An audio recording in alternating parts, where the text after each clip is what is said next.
Yeah, Yeah. I probably look a little odd on Instagram because I sometimes post and I sometimes don't, and I'm always in a different place whenever I'm doing anything online. Hey, it's all good. I mean, Yeah. right here you are. This is you in the flesh, Yep. and you're rocking it. So, Thank you. congrats on that. Thank you. Your bookshelf, I'm quite envious. Very envious, actually. It's the most unorganized thing you'll ever see. It looks beautiful. I have to stop buying books. No. Right, that's the problem. Yeah, no, I'm in the same boat. Sadly, most of mine are in storage right now because I just moved here and I don't know, under 10, but Yeah, I just yeah. ordered 4 more that are going to be here next week. So Right. You see, that's the problem. I was thinking today. I was in a bookstore on my lunch break, and I was thinking, could I take a month off from buying books? And I was like, yeah, I for sure could do it. And I was like, no, there's no chance. okay, so I have to ask, do you actually read all of those books cover to cover? No. Oh, okay. What kind of insanity? What if it's a shitty book? Well, that's what I was wondering because I know you regularly post on your Instagram, and it's just like this guy must literally do nothing but wake up, read, go to bed, and repeat. No, here's the thing, right? The dirty little secret is that any one of these Bookstagram people, Yeah. they buy way more books than they're actually able to read, or they get them sent to them. Mm-hmm. So we have to post pictures just to kind of. Yeah, I believe it, but I do know a couple of like particularly strange people that actually would read that volume of books cover to cover. So I didn't know if you were one of them or you were a little bit more on the sane side and actually had life. No, I'm actually a very slow reader. But Gotcha. Okay. I put 10-minute chunks together. I probably read like an hour a day. Okay. 5 Gotcha. minutes, 10 minutes, 15 minutes. On average. On Okay. my days off, I try to get like a good solid hour in, but it depends on the book. I'm a book hopper because if it's not anything new or like different, Mm-hmm. I'm just like, all right, I'm done with this. Yeah, I do the same thing. Yeah, I'll look at the first page of each chapter and then the last page or the conclusion of each chapter, and then I'll just move on. Gotcha. If I feel like it's not worth it. So yeah, gotcha. Yeah. Gotcha. Yeah, I normally bounce between like anywhere from 3 to 5 books at once. But I do try to read them all the way through. I'm also an incredibly slow reader. I have to sit and like digest and process everything, which is very slow, but right. I still get through a lot. Yeah, especially if you're not reading like a fluffy book, right? Like if you try to read something complicated. Yep. I'm just like, okay, I don't know what that word means. Let me figure that out first. I can understand what the context of the paragraph is, but let me see what this sentence means. Yeah. I'm like, all right, I have no idea. Looks like I have to figure this out. Yep. No, I do the same thing. And then I also am like always on 50 different tracks in my head. So the book is just one of them. So I have to reread because I will go off into outer space on my own in about 30 seconds. So it's yeah. Mostly why I'm a slow reader, actually. Right. Me too. Yep. And I'm horrible at reading out loud. So I try to challenge myself sometimes and read out loud on some videos. It's just like cringeworthy. But I'm just like, I have to do it just because it drives me nuts that I'm not good at it. And then I'm a little self-conscious about it. So I'm like, well, if I'm self-conscious, I definitely have to do it now. Yeah, if you know you're self-conscious, it's like, well, look who has to solve a problem now. Right, exactly. Yep. Yeah, no, I never read out loud, mostly because I talk really fast, and I find that it just doesn't work. Yeah, I mumble a lot. Gotcha. Because I speak fast, and it usually comes in like 3 or 4 word bursts. Yep. So it's hard for me to put a good in my head. It makes sense, but when it starts coming out, it's just like, all right, that didn't sound very good. But yep. It is what it is. How are you with writing though, as opposed to speaking? Because a lot of people like that are much stronger writers. Oh, I'm worse, I think. Oh, okay. Sorry, no redemption or optimism for you then, if that's the case. I feel like, so first of all, I don't know any grammar rules, right? Gotcha. Apparently, you have to pay like attention in school just a little bit to understand those things. I'm in the same boat as you, so I get it. Okay. And then not only that, I'm just not. I don't like to write. Gotcha. But what I do journal a lot. But if you looked in there, you'd be like, wow, the hell, this guy's all over the board. Yeah. But what I like about writing is that you can take a thought, put it on paper, and you'd be like, okay, that doesn't make any sense if anybody else read it. Like, how can I say that differently? Yeah. And then you can just refine it, and then you can spend all day on a paragraph. And then your day's shot.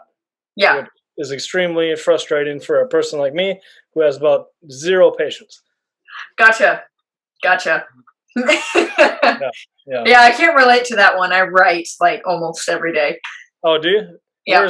Where's your writing? Mostly.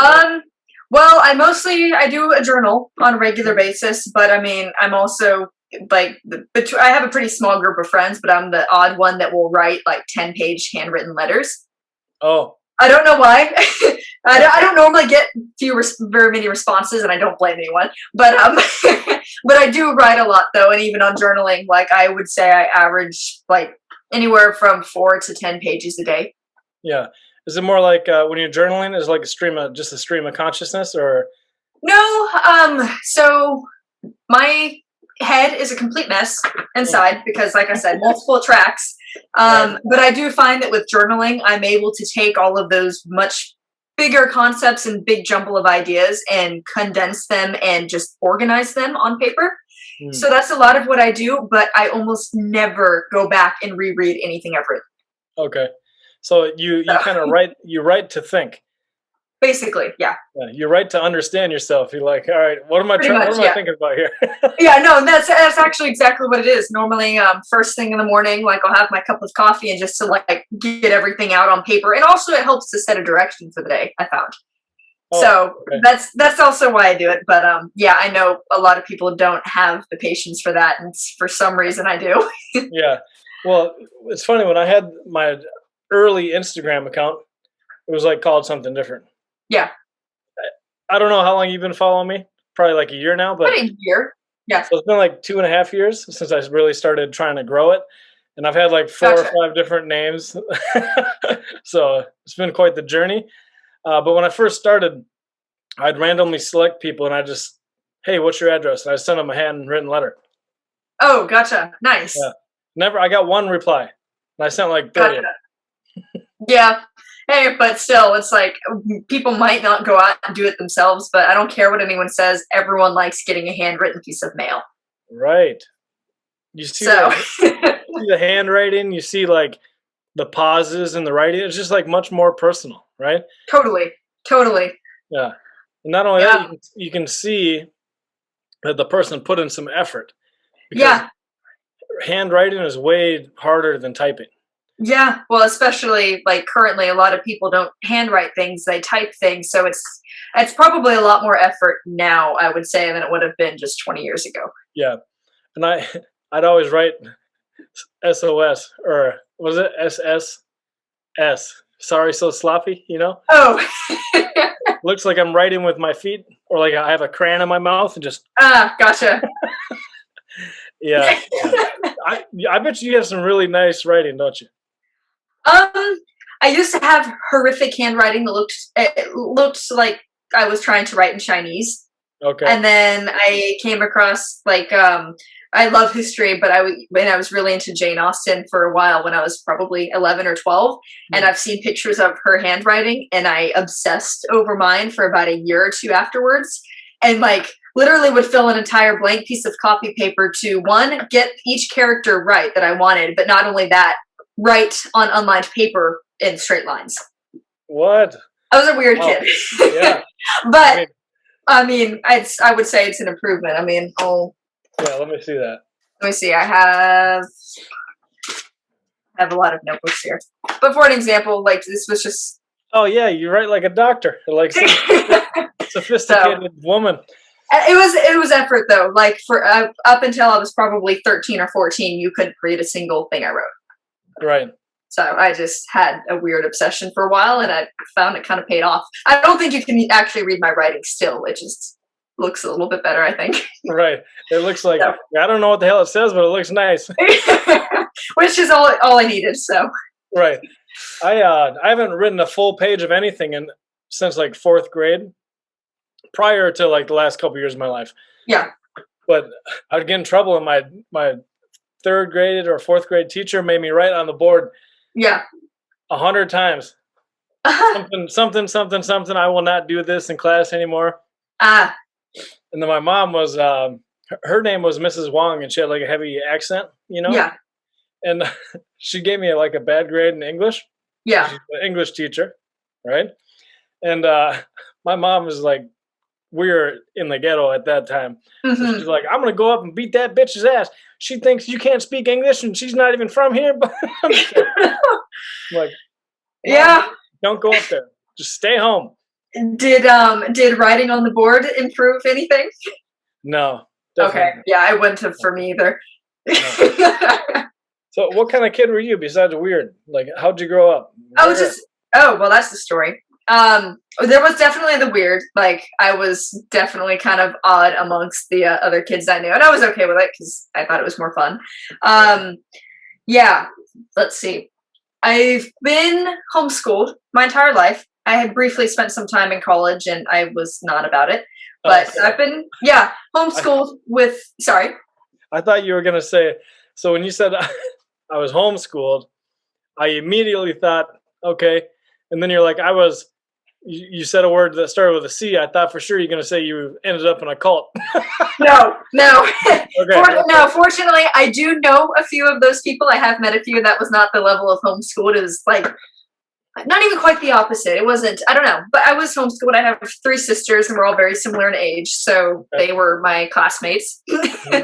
And then I've spent time living on a ranch, traveling. My dad has been an entrepreneur for forever. So, yeah, that was also why we were homeschooled. My mom was a stay-at-home mom, and we bounced around the U.S. almost constantly, just following him for work, living in different places. At one point, we bought a ranch in Texas and lived there off and on for about 12 years. There was also a sailboat in Spain that we bought and moved to a number of years ago. So we all relocated over there. My dad ran his company from Europe on a sailboat. And then, I came back to the States a number of years ago and tried college and barely got through a semester, and then walked out the first day of the next semester and haven't been back. Right. But you think that's because you saw your dad being an entrepreneur? Oh, that definitely had a lot to do with it. Okay. Yeah. You'll have that because like a lot of time entrepreneurs are like anti-school because you get trained to think inside boxes, and it doesn't help. Yeah, I would say that's probably fair for me. And not only that, but also the traveling. Like I've done a lot of really crazy things.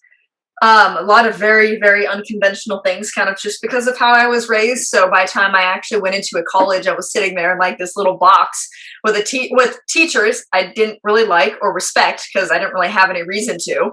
And the entire time I was like, I could be actually learning something instead of sitting here and tolerating being spoken to. Right. Which might be arrogant, but I got there, and it's like I was just surrounded by people who didn't know how to have a conversation, had never done anything. And it's like I ended up for most of my school years actually teaching myself because I was a really bad student, and I just taxed my mom's patience enough. But I also found that worked, and getting to college, I was like, I could be doing this by myself and not have to be around other people at 6 a.m. So I'm gonna go do that. Right. Yeah. So yeah. I'm kind of making up for lost time because I was just a horrible student too. Gotcha. It just wasn't a priority. Mm-hmm. You know? My priority was like make sure I don't die, make sure I can eat. Like those are definitely priorities. So I was like in school, it's just like, well, at least I get meals here. That's good. Gotcha. Gotcha. Now I'm making up for lost time because I've kind of felt stupid my whole life. Not by any reason really. Yeah. I guess there's a little bit of conditioning in there, right? Like when you have so my mom would always tell me certain things when I was Mhm. enrolling into school. Yeah. And I never really connected the dots until I became like older. But she'd Yeah. always tell me, or we'd be enrolling in school because we enrolled in school like every 6 months, a different Yeah. place. And she'd be like, "Yeah, he needs extra help with math and reading and writing." And like, Mhm. and she would say, because I didn't do very well. Yeah. And it Gotcha. was completely out of love, right? She's like, I'm trying to get him more help, but Yeah. in your head, you're just like, all right, I'm slow. I get it, you know? And Yeah. then you're doing bad in school because of your environment at home. And then you get like an IQ test like every 3 months. So people are Yeah. just like constantly reinforcing this habit of, or this belief system that, I'm not the smartest person. Yeah. You know? So Yeah. now I That just doesn't help. embrace it. I just embrace it. I'm not the smartest person, but I can take a subject and I'll think on it way longer than you. Yeah. Yeah, which is also really valuable. And I mean, honestly, I know a lot of incredibly smart people that also kind of happen to be the dumbest people in the room at the same time. Right. So I honestly like, regardless of, and I'm not a huge fan of IQ because it is very limited in functions, but it's a pretty equal playing field at the end of the day, and I've seen that pretty firsthand. Yeah, But where exactly did you grow up? that's a good question. So, Okay. so lucky enough, my last 2 years of high school, I was in the same school. Yeah. But before that, I moved like 21 times from Okay. from kindergarten until the end of high school. So Gotcha. I guess you could say all over, Okay. Gotcha. basically. But the majority in Minnesota, Okay. all the cities and towns, and then Phoenix, Arizona, when I was for a couple years. So, Okay. Nice. so all over. But here's the great thing: like my perspective is so broad Mm-hmm. because I've lived on farms, I've lived in trailer parks, I've lived Yeah. in buses, I've lived in ghettos. Like I've been in so many different environments that I know that there's awesome people in every Mhm. environment and that they're just in their environment, right? Totally. And there's shitty people in every environment. Yeah. And there's ignorance True. all over the place. So it doesn't matter like it's not based on color. It's like what culture are you in? Yeah. No, it's true. That's Like true. in the farm when you only have 4, 5 people in your little community and they're all racist, you Yeah. know, you kind of just try to blend in because Yeah. that's your support structure. Mm-hmm. Or if you're the only white kid in your class, you experience kind of the opposite end of the spectrum. Mm-hmm. Yeah. But you know, it is what it is. That's the environment I'm in, and that's what I have to deal with. So Mm-hmm. I'm just gonna do my best. That's it. Yeah. How much would you say that's equipped you for living as an adult? Surprisingly, I think it's well, in a weird way, it's kind of set me up for like self sabotage when things get too comfortable. Mm-hmm. If they're too calm and safe, I'm just Yeah. like, man, I gotta spice some shit up. I gotta go Yeah. like, I can relate to that. okay, yeah. So, but overall, like just as far as like any believing in myself to overcome pretty much any situation that comes at me, Mm-hmm. I think it's prepared me like the best you could be prepared. You know, Gotcha. so nothing really gets me shaken up. Yeah. Gotcha. Yeah. So like in emergency situations, people think it's weird, but I'm extremely calm and just Yeah. No, I know what you're talking about. the chaos just like, okay, this is chaos. I get it. You I've been here. adapt. Yeah. Right. Yeah. No, I'm in the exact same boat. Yeah. It's Yeah. real weird, but I think it's great because someone needs to be that person. Yeah. No, it's true. One is also, I mean, because it's like I've had a crazy childhood. It's definitely not all been good. Right. I've had a lot of like extremes of good and bad, but I've also found the exact same thing. It's like one, I don't like sitting still. I don't like when things are too calm because I'm bored, and I actually start self sabotaging the second I'm not challenged and doing really challenging things, which is kind of counterintuitive. But Right. but also like the craziest things could happen, and I'll just be like, oh. that's interesting. Right. But everyone else is running around with their hair on fire. So yeah, I fully understand that. Yeah. So, explain to me like what the hardest years of your life. Was it the teenage years, kind of typical like every other human, or? Yeah, kind of. And like, and I'm not going to get too much into it because it's more just a very long, complicated story. But a lot of it is a lot of issues, particularly with my mother, who was like very smart, but on the not so well functioning side of things, to put it nicely. And a lot of challenges with that. A lot of challenges with moving constantly, because I mean, I honestly couldn't even count the amount of times I moved between when I was maybe 5 and between when I was 20. Like it's probably between 50 to 100. Right. And that was a pretty regular thing. Also, often with countries, not having never grew up with a very strong like friend base, and was always pretty isolated from family and everything else. So there were a lot of things that you just had to adapt to. Kind of taking over and parenting my younger sisters for a long period of time, and had like zero life outside of that. So yeah, a lot of fluctuations. Just it was an endless cycle of like really extreme chaos in one form or another. Right. Gotcha. So when things are too good, it's just unnatural. You're just like, all right. Yeah. This is weird. Yeah. Well, and it's like, and part of the reason I asked you the question though is I've also found though, it's like I feel really strangely equipped for a lot of very challenging things, which it's like, look back on, it's like, yeah, it wasn't easy. It was brutal. And it was like actually kind of hell a lot of the time, but it's also like, no one could ever take that strength away from you. Right. And you have it for the rest of your life to build on. So it's like, even if it was, horrible to deal with on a young age when you probably weren't ready for it, but at the same time, it's like, I can look into the future. And I'm 22, by the way. Okay. And feel like I'm way more equipped than a lot of people because of it. So take your perspective on whether it was horrible or whether it was beneficial. I mean, right.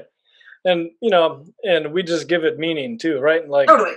If it was hard, made us better. It's the only way to. It's the only way to justify it. Yeah, like, no, it's true. What are you gonna say? Yeah. It's either it made me better or poor me. That's the two options you got. Yeah, it's true. Yeah, and I've noticed kind of a lot of your philosophies that come through on like all of the things you do is exactly that. Which it's like finally someone says it. Right. Yeah. I try to hold it in because I was probably the kid that needed to hear it. Mm-hmm. But I didn't want to hear it. Yeah. So it kind of comes out like sometimes overly assertive because I'm just pissed at that version of myself. I'm like, it's not helpful. Yeah, it's true. Right. And life's going to continue. Yeah, it's true.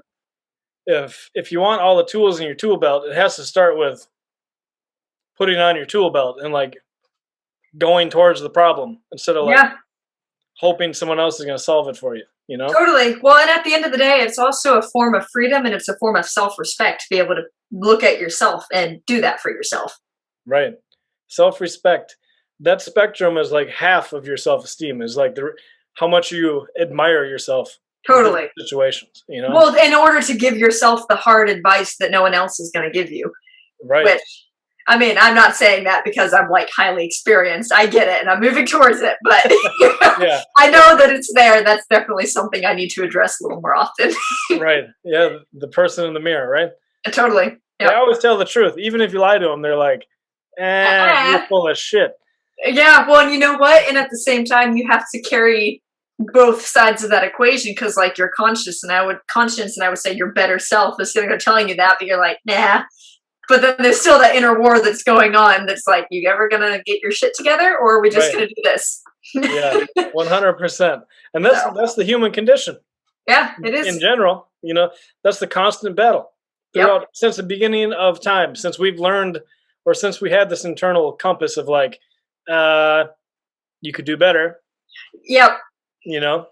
As soon as that hit us, it screwed us because now we have this constant judge and the judge is in every cell of our being, so totally. Yeah, well, and once you start listening to that just a little bit, you can't ignore it for everything else. Right. It's horrible. Like I told you, I hate writing. Yeah. The only reason I wrote that stupid book is it started out as like almost like a letter to my mom. Yeah. And then it just kept like it just kept tapping me on the shoulder. It wouldn't go away. Mm-hmm. And I knew that if I didn't just get it out of my system, it was going to be there haunting me forever. Yeah. And then like my mom's living a wild life, so if something happens to her, I'm going to have that too. Like, oh, you had a chance to like tell her everything that you could tell her. Totally. That's meaningful to you, and you're just a Mm-hmm. punk bitch because you didn't want to write because you're not good at it, Yeah. Yeah, no, it's true. And I think when you're faced with that, and this is just like from personal experience, I think the fear of regret on not doing those hard things is the strongest thing for me. So, Right. I mean, most of the time. Does that come into your so let me ask you this. What do you have like a deep yearning for that takes a lot of work? It might not ever make you like financially successful, but it's Yeah, just like something that has to come out of you. way too many things. Okay. Yeah, I'm like, I know a lot of people are always upset that they don't know what to do. They don't know what they want to do with their lives. I'm cursed with an overabundance of really weird things that I want to do with my life. Yeah. Writing actually would be one of them. Mhm. And kind of like a deep need to understand myself and the people around me. Um, oh, this is going to be, yeah, I won't go into the full list, but there are a lot of things I would say of just getting past myself because I'm actually very introverted and I have a lot of walls I've built up for myself. Yeah. And I can also see everything that I could do for making an impact on the other side of that. And I know that I have to get through those layers, which I'm not really looking forward to. Right. But So it's always weird saying your goals, right? mhm, Especially to other people. mhm. I'm just gonna ask you for a few. Okay. Okay. Let me think about this. Um, okay, so I am in a lot of ways one of those people because I'm an entrepreneur that's very against modern education. Mm. College included, just I mean, and I say that because I've seen a lot of approaches and I know a lot of different types of people, and I don't think across the spectrum it really serves anyone, but maybe the state. That's just my opinion. That's always up for debate. It's probably But one of my goals, one of my huge life goals would be to provide an alternative to that, whether that was a series of charter schools or just another alternative to education that kind of looked at the whole person as their own unique selves and tried to nurture those different traits that actually make them who they are instead of just cutting off the creativity and trying to basically treat everyone like they're the same person because they're just not. right. So that's one of them, and I would love to have that kind of impact with a lot of very ambitious, creative people and try to nurture that from a young age and provide an alternative. Yeah. So That's a great goal, and it's one that I think everyone should see. But for some reason, people think that like the school system is good right now, which I don't yeah, understand because I'm not in it. But I yeah, can see the results, and we have we have a lot of people in debt, and we have a lot of people that think they're way smarter than they are, hmm and then you can't even have a discussion with them because they're right because they have yeah, a PhD. and zero life skills at the end of it. So you leave your brain at the door, you leave all of your future earnings at the door, and a lot of people, not everyone, don't get me wrong, not everyone, but the majority of people I've seen don't know how to just have a conversation. And there seems to be a little bit of a disconnect for me that you're going into debt, you're spending stupid amounts of money on an educational system and can't actually communicate an original or coherent thought. Right. I'm sorry, but that seems a little broken to me. Yeah.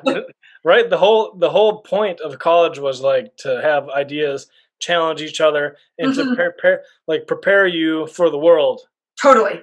all that might come at you.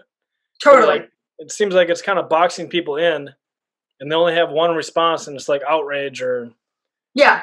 It's very controlling, personally, I would say for a reason, but once again, that's also up for debate. But yeah, but I just, if I could find some way to just equip people, especially younger, because that's where it's the most important to nurture, but with even like financial skills and like knowing how to grow your own food, knowing how to like do things at home, knowing how to cook, actually using say like math and engineering and history and all of those things and actually like building up your tool set for the rest of your life in a way that actually suits you as an individual. Plays on your strengths, not your weaknesses per se, maybe mitigates some of them, but I don't know. I just look at the results coming out and all I see is a lot of people that don't know how to think for themselves or ask questions or do much of anything outside of passing tests. And it's like, right. There's a little more to life than that. Right. But they're great at reading headlines and joining tribes. Pretty much. Yeah. And there are a lot of problems we're having because of that. Oh man. Yeah. Just like, but then at the same time, if you look at the opposite end of the spectrum, right? Mm-hmm. Like some things need to be regulated, I think. Totally. Right? I agree. Like I don't want my brain surgeon like have a bachelor's of arts. Completely. I completely agree with that. Yeah. Yeah. Yeah. And like law, Mm-hmm. what else? Maybe like military and police need to have some kind of structured learning. Totally. Yeah, I guess everything else you can kind of figure out, right? Like if you're trying to, you can, like Elon Musk said, right? How are you going to put a spaceship? You don't know anything about like anything that has to do with that. Yeah. He's like, yeah, but I can read. Yeah. So solve I'll figure it out. Right. Yeah. No, I completely agree. Yeah. I mean, not everybody has the bandwidth that Elon has. Yeah. You know, as far as like being able to fully grasp a concept from books, you know, but he understands that people are smarter than him too. Yeah. Yeah. Well, and I do honestly think though that everybody probably should have a chance at being that good in something. Whereas that's not, there's only there's just this one approach to it that everyone has to fit in. Otherwise you basically fail for all of society to see. And it's like, right. I just don't think it works like that. Yeah. Like if you don't know what you want to specialize in, yeah, don't go to school because don't get into debt. Right. How fucking crooked is that? Okay. I think about this all the time. Yeah, I do too. It was like 3 years ago, maybe 4 years ago, where Joe Rogan went off on this tangent. He's like, how can a 17-year-old be held to a contract that he's not old enough to sign? And everybody says you need it. Yeah. Right? To be anything. But then the 40-year-old douchebag can buy a Rolls Royce and then put that into a bankruptcy, but you can't put a student loan that you're pretty much pressured into making a decision before you were even mentally capable to understand like the ramifications of it. Totally. Well, and even worse than that is it's actually really sinister if you look at it, that there are all of these counselors, all of these different education, or just a lot of people in education that are selling useless degrees that give you zero monetizable skills in the workforce once you're on the other side. But they're okay looping in all of these very impressionable younger people who probably don't know the difference and selling them on that, which to me is so wrong. And that's just, and I mean, I don't know, maybe a lot of people would, I know they have some pretty crazy courses out there these days, but it's like, you're basically giving someone a lifelong sentence to pay a debt for nothing. Right. Do you think, because, you know, these counselors and stuff are like so entrenched in the system, but they think that just with any degree, you can just go make a ton of money and you'll be able to pay back all your loans? And I feel like that's the vision that's being sold, and that there's only one way to do it, and that's through going into debt and going through college. Right. And basically following orders, taking tests, passing tests, and then once you're out of college, it's like, okay, good luck, figure life out. Right. You almost never take a test again. Yeah. Yeah. And you're just sitting there just like, what skills do you actually learn? We know critical thinking for the most part is not one of them. Right. But it's like a lot of people, and I've seen a lot of college students that get out and don't know anything about life or how the real world works. And it's like, I don't know. It's very imbalanced to me. Yeah. And I think a better approach could be taken. All right. That's a big goal. So I wish you luck. Thank you. Let me know if I can help. Probably not, but I can definitely root you on. Thank you. Yeah. What else you got? That's a big one. For goals? Yeah. Oh gosh. I feel like I should have written these down. I actually have a document with a lot of these listed. A personal goal that I do want, and with all of that being said, I actually do want to go get a degree at some point. Right. And probably in something like psychology, because I know that I'll need that level of qualification. Maybe clinical psychology. I don't know. So I'm not completely against colleges. I just think for the average person, it's probably not the best option for what they have. Right. But that aside. Getting a degree actually would be one of them on the list. I may do it, I may not. Circumnavigating the world on a sailboat would be one of them. Wow. And I don't really know how to sail, even though I lived on a sailboat, so I got to figure that one out. Hey, you were there. Yeah, I was there. I mean, I could probably figure it out. I'll definitely go with a team of people more. You probably know to duck, so you don't get smashed by the. I know how to turn the engine on. Hey. So that's a start. Right. On a sailboat. Yeah. Yeah. Yeah, I mean, there's a motor. Like, you can still, I mean, just don't ask me to sail yet. Right. So, I would like to be fluent in a second language, for sure. Maybe a third. Right. That's my goal, too. You know, like, I have one of those goals. That's one that I just never put the time in. Same. I feel like an idiot, you know, because, like, there's resources out there. There's literally, if you want to, there's no reason not to at least be fluent in 2 languages. Yeah, that's true. Especially when it's like, it seems like as every year passes, you need it more and more. Right. And then not only that, like, then you look at the guy that's like, oh, why don't you speak English? I'm like, they're speaking English well enough for you to understand them. And that's their second language. Yeah. Right? So, like, you're criticizing someone that is, like, attempting 2 different things that, you know? That's true. But I think Gene Simmons, you know, the Kiss guy, like, so he's like an old school rocker, like a Jewish guy. Oh, yeah. But he's like, the language of commerce is English. So he's like, that's why he learned English early on, because he knew he wanted to, like, be in business. So he's like, but it might be Mandarin or, like, yep. You know, so I don't know. Things are switching. So yeah, well, one of my my youngest sister, she's studying international business alongside Mandarin, but she also, because she was the only one that actually went to a school, studied Spanish for several years in Spain. So she's actually going on her third language. Wow. Yeah. Some people are just better with languages though than others. So I'm the only one that's not fluent in a second language. Right. You're like the black sheep that just speaks English. Yeah, pretty much. So okay, that's a good goal. What about creative goals? I see you're singing, you're playing guitar, you're doing all these things. Yeah, okay. So I'll be honest, I'm still trying to figure out what my niche is in that. Actually, no, I do know one. I would love to open a music school also. Yeah, okay. So that is one of them. I'd also love to be able to sight read music on piano and compose far more sophisticated piano music. Right. So man, I have a start. Yeah, you have the goals that are kind of all over the board. Yeah, but yeah.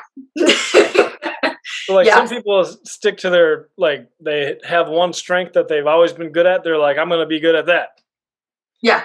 And I know, like, learning instruments and music and, like, that at that level where you can just go off the cuff, you know, that takes hours. A lot of hours of practice. Yeah. Yeah, well, and I mean, and I've been playing piano for I think like 10 years now. But it is all like, and that was self-taught. That the most of it was self-taught, but I've also, like, looking at all of the things, I happen to have a lot of interest, and it's like, well, I've taught myself a couple of things. Why couldn't I teach myself these as well? I'm going to stop there when it comes to, like, math and chemistry and physics, because that's just not going to happen. Right.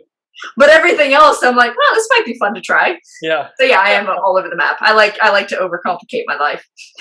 Are you more interested in people or things? You know, a lot of Jordan always talks about, like, people or things. Yep. People, for sure. People?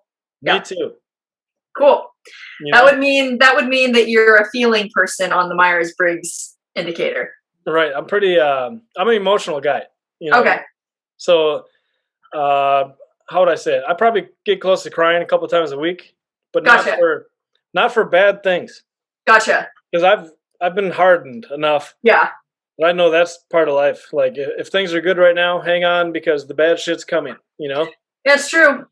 Yeah. And but good things make me cry, man. If I see like some underdog just overcoming, or like even if they're Mhm. losing, but if they're like they're giving every ounce of their soul, I'm just like, man, Just sitting there crying on the sidelines. right?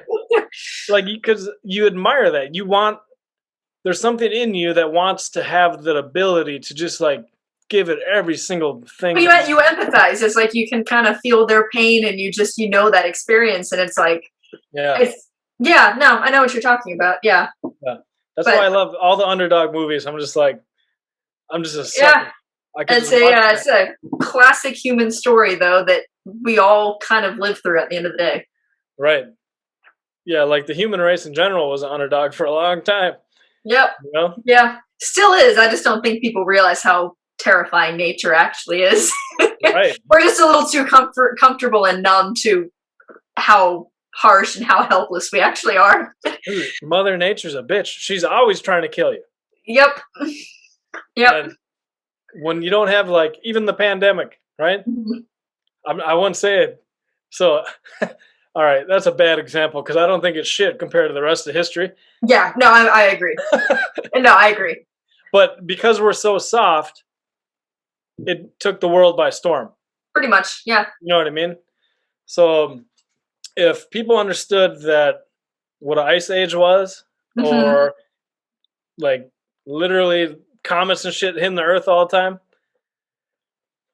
yeah, our ancestors had a lot rougher than we do. No, it's true. Well, and also like famines and food scarcity. And I mean, honestly, just in the last 100 years, like you could pick your war that you would have preferred to have been in. Right. I Yeah. mean, and that's like medieval era. Like that was probably, I don't know how people would have lived or even been happy through any of that at Right. all. Yeah. So And like everything and everyone is trying to kill you. exactly. Like you run into a random tribe in the middle of your land, you're like, we're definitely going to war. Yep. There's no question, right? It's just like Yep. we don't speak the same language. You have things that I want. I have things that you want. Yep. Not want, need, you know? Uh, and we're gonna fight it out. Yeah, Period.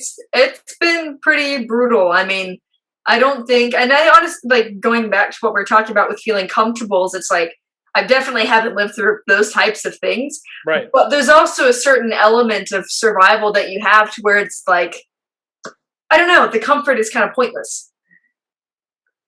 If you look at it, and you know you're Yeah. equipped to do more, so you're like, why am I sitting here? Like this is Right. Like how man, I just don't believe in being weak.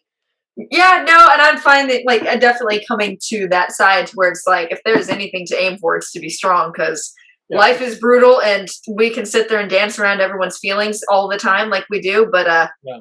it does not help anyone. It really Yeah. doesn't. And I'm not talking about like you just have to be like a dumb meathead with a ton of muscle. Yeah, of course. Yeah. You have to emotionally strong, physically strong. You maximize your potential physically and Yeah, maximize your potentially like intellectually, totally. but mostly just like as a person. Yeah, no, I agree.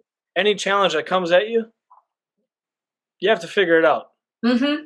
Period. Yeah, yeah. Well, and also like act as if no one's going to be there to help you ever, and no one's going to help pick you up because it's like if you figure that out the hard way, Right. it's going to hit a lot harder the more time goes on. So here's what happens if you're overprotected. Mm-hmm. I've seen it a lot. Parents just rescuing their kid all the time. Mm-hmm. Early on, I would be resentful of that. I'm like, Yeah. oh, you have a parents? You have parents that'll just give you money when you need it? Like, oh, it must be nice, you know? Yep. And I would build up this resentfulness. But then what would happen is like the older I get and the more times I see them just shatter Mm-hmm. until someone comes and picks them up. I was like, wow, that's really That must really suck. yeah, your parents made you a really weak person Yeah, out of yeah, love. Unfortunately, it's always out of love. it's true. Or maybe like I guess you could get the occasional case where it's like they want their kids to be dependent on them, like There's also that. Yeah. right, like the narcissism, like you can't make it without me kind of thing. Mm-hmm. But like man, I can't imagine like being that person where everything is just like padded, for when you fall, it never hurts. Yeah. Yeah, no, and I mean, I know a lot of people where that's the case, and like most of the time it is done out of love, and it's like it's very secure, it's very safe, it's like very little suffering of any kind, but it's like, what are you going to do when you're in your 20s moving into your 30s and it's like you're still attached to your parents because you don't know how to stand on your own 2 feet? It's like at the end of the day, it's like what it was done out of love and with good intentions, but a lot of kids I know that are kind of my age and have gone through that, which I also used to envy more than anything because I didn't have that. I definitely did not have that. Right. But it's also like I would not trade places. Right. So what was your what were your parents' philosophy on that? Were they like, if you want to go to college, we'll pay for the whole thing, or like? Yeah. So let's just say that their theoretical philosophies and their acted philosophies were very different things. Right. Yeah. So it was no, it was more just a lot of conflict and like kind of the kids got pushed off to the side and probably dragged into things that none of us should have been, just because they had like their own things going on, their own lives and everything else, and we were kind of just we were expected to basically be fully functioning adults from an extremely young age, which was probably not the best approach, not one that I would care to repeat. Right. But at the same time, it's like they definitely wanted us to be strong and deal with things, to be open-minded and see opportunities and also be able to grab them. But that kind of happened unintentionally at the same time with how it happened. Okay, gotcha. So we had to figure a lot of things out with zero parental assistance. Right. So, which there's a lot of pain involved in that. There's a lot of pain involved in that, yeah, especially if you're responsible for younger siblings while you're trying to figure that out for yourself. Yeah, I hear that. So. I feel that. Yeah. But it's made you who you are. It has, and honestly, like, I mean, I look back and it's brutal, and I feel like I'm still dealing with a lot of those types of things, but it's like, I also know that no one's life is perfect. It's going to be brutal in one way or the other, and it's like, I feel very fortunate to have had the brutal, like, really, really hard things happen early on, because I don't feel like I'm as likely to make the same mistakes and to act out of a lot of really kind of stupid, weak points at the end of the day, just a lot of really immature decisions. I'll have mine, don't get me wrong, but it's just like I just feel like I'm a lot more equipped to deal with things much more rationally and maturely for the rest of my life because of that. Right. When have you been in a situation where you're like, other people would crumble, but you're like, oh, I could definitely handle this? Well, two things, because I've actually had to go through them consistently. Being homeless for one. Yeah. And I actually know three things. Three things I would say I've had to go through consistently. Being homeless and like just trying to have to figure it out when you don't really have a lot of friends or people you can call on. No backup. No backup. Not having income or money. Mm-hmm. And while being homeless. Right.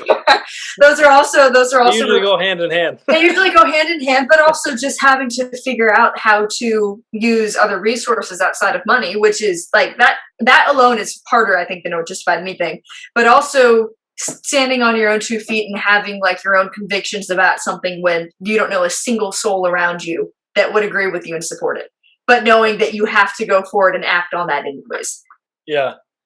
Going against the norm. Very much going against the grain with everyone. Mm-hmm. And in my experience, those three things have also consistently gone in hand with each other. Right. So. Yeah. I'm kind of like a wild spirit. So if I wasn't married, I'd be like in a van, just cruising around. Yeah. The wife isn't okay with that one. No. She's like, we can do that for 2 weeks, but after that. No, she'll just be like, here are your books, here's your van, have fun. Right, exactly. She says that all the time. She's like, I'm not stopping you. Mm-hmm. She's like, you can't swear I'll be here when you get back. Gotcha. Yeah, okay, well, there is. Yeah. Well, yeah, there's a compromise on that one then. Yeah, but then I'm thinking, is it because like life is so unstable that I'm like kind of drawn to that as like my norm?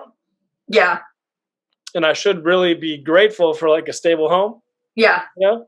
But I'm just like, I have a hard time fitting into the box. Well, maybe you just need much bigger challenges than you have. Right. Find something impossible to do. Yeah. Right. And then just go out on your shield. Yep. That's it. Yeah, it takes the boredom away. I can tell you that. Right. I do have a goal that, like, I know that I would never want to retire from it. Mm-hmm. And it's like, books are important to me. Yeah. Being surrounded by people that are like driven to make it Mm-hmm. is important to me. Yeah. So I want to have at some point. Now it's weird saying it because it's just Go like, for it. how are you going to make that happen? I Yeah. want multiple Underdog Coffee and Books stores in Okay. every big city.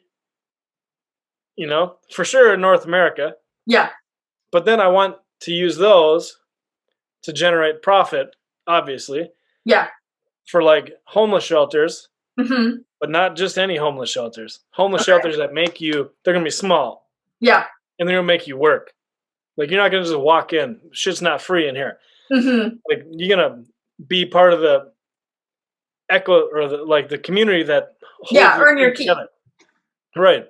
Yeah. And it's going to, like, the first level will be like, here's a cot. Yeah. Period. That's what you get. Yeah. And then as soon as you start contributing, all right, here's your separate room. Mm-hmm. All right, and as soon as you're like past the point of like contributing, and now you start to reach back and like help the people that just came in, and you're like you're feeding into them and their recovery. Yeah. And taking responsibility for your life.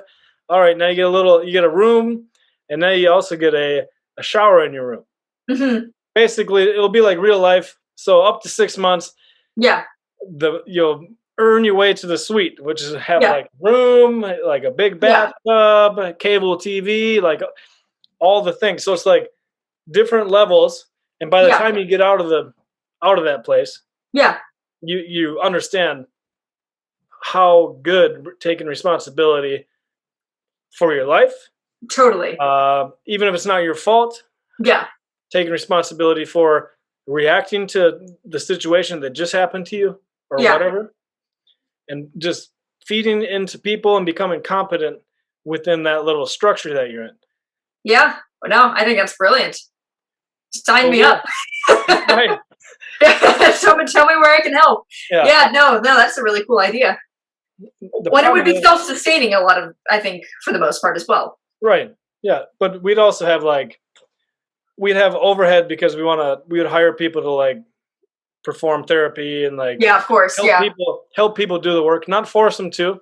Mm-hmm. But if you're going to be in here, you have to participate in becoming your own hero. Yeah, of course. You know, maybe Mike's Hero House.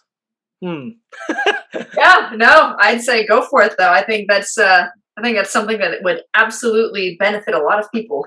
Yeah, it'd have to be small though, maybe like 12 rooms or something, or 12.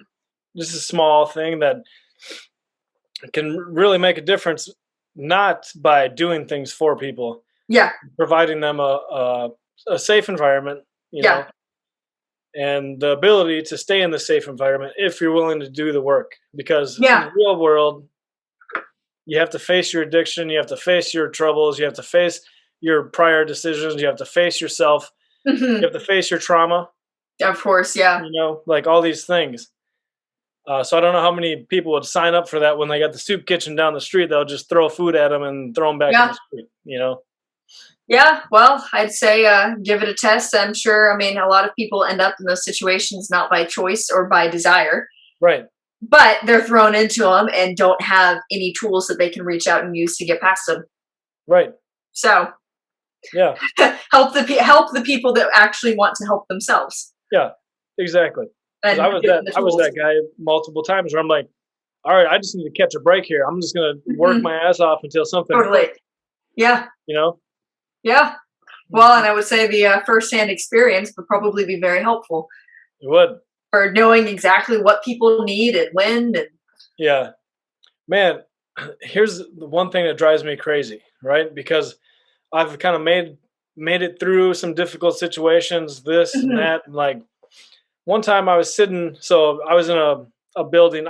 I'm drawn to like areas that are a little rougher than normal. I Yeah. like them because I can Okay. connect. I can connect with You underdogs. understand them. Right. And I told him, yeah, I wrote a book. You know, Yeah. not bragging. I was just telling him, yeah, I wrote a book about my mom. You just met my mom like Yeah. last month. Remember, she was here acting crazy. Yeah, I wrote a book about our relationship. Yeah. And they're like, oh, that's cool. That's cool. And these two guys in particular would sit on the steps for hours and hours and just drink and not do anything Yeah. productive. And then as I'm going up the stairs, they're like, oh, it must be nice to have your parents just give you everything, and like just started making excuses like why I was pursuing my goals. Totally. And I'm like, what the fuck? It's didn't work like that. Yeah, and it was like, oh yeah, all that privilege. Of course you wrote a book, blah blah blah. Of course you did that. Of course you did that. I'm like, ah, man. And I Yeah, wasn't there. I was walking up the stairs, but the window was open in the hallway, and I could hear them. Yeah. It was like, fuck you guys. You're just nice to my face, and you just start talking shit about me. Yeah, Like, no, no, and it's like pretty shocking the number of people out there that have that exact same mentality, and it's like, and you can't really do a lot with it. right. It's like you can't crawl inside people's heads and like say, hey, look what your life could be, look what you could be if you would just like take that step in that right direction. Yeah.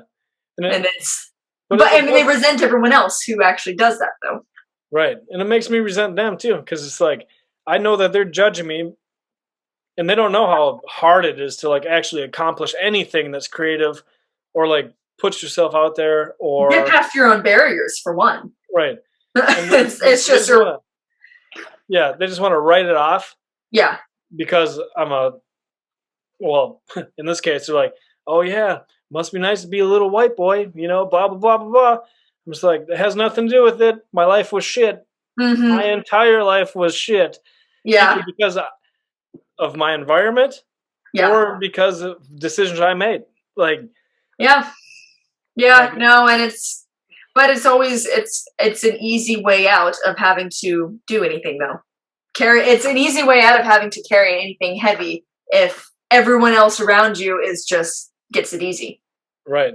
So as soon as you start saying, oh yeah, you're successful because of this, then that just takes all the responsibility off of me from trying. Yeah. No, it's true. Yeah, it's very discouraging as well.